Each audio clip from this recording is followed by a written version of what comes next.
How has it influenced us? Yeah. And what did you learn in this film? One thing I learned about Tupac was the work ethic that he had. You know, everybody speaks to that.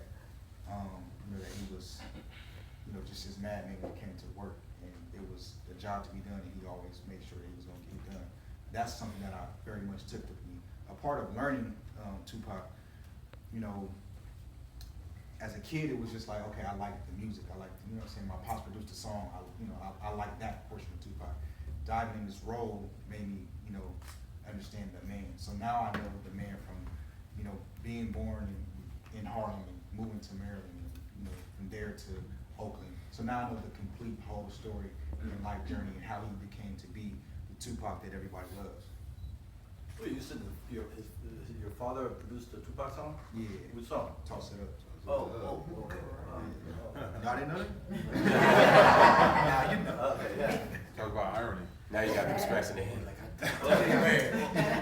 On the phone. Right. see? Just keep Crazy. close to it. Right. Go ahead, no, I didn't. Oh, no, you're good. Man, much like LT, I'm in my early 20s. And no, seriously though, I spent a lot of time kind of like Benny, being something all over the place.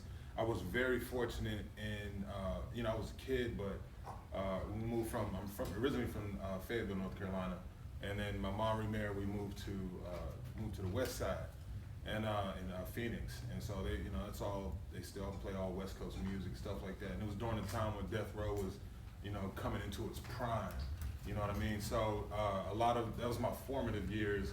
So that's a lot of, that music is what stuck with me, even when I left I was there about 6 years, and we came back to the East Coast. And I mean, it was, and you guys from the West Coast can attest to it, at that point in time, they didn't play East Coast music. You know what I mean? So it was funny when I came back to the East Coast, and everybody, you know, I was in my West Coast style and all that. So I came back to these, they're looking at me like, you funny looking, you know. And, you know, and I never forget, somebody said, you know, something about a Biggie Smalls, and I was like, I was like, what's a Biggie Smalls? And the whole room got quiet. You know, but on the West, we weren't hearing none of that at the time. You know what I mean? And so, you know, but then I learned, and I became a fan of Biggs too, and all that other stuff. So I had a nice, well-rounded thing. But I'm also, I was a hip hop artist before an actor, and my film just started moving a lot faster because I wasn't willing to compromise myself on the music, you know, just for money. And the most impact I think Pac had was that I listened to Pac so much that I knew if I'm gonna be a real artist, I gotta say something.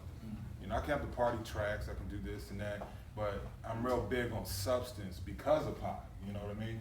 And so that's the most impact it had on me. You know, the words mean something. Well,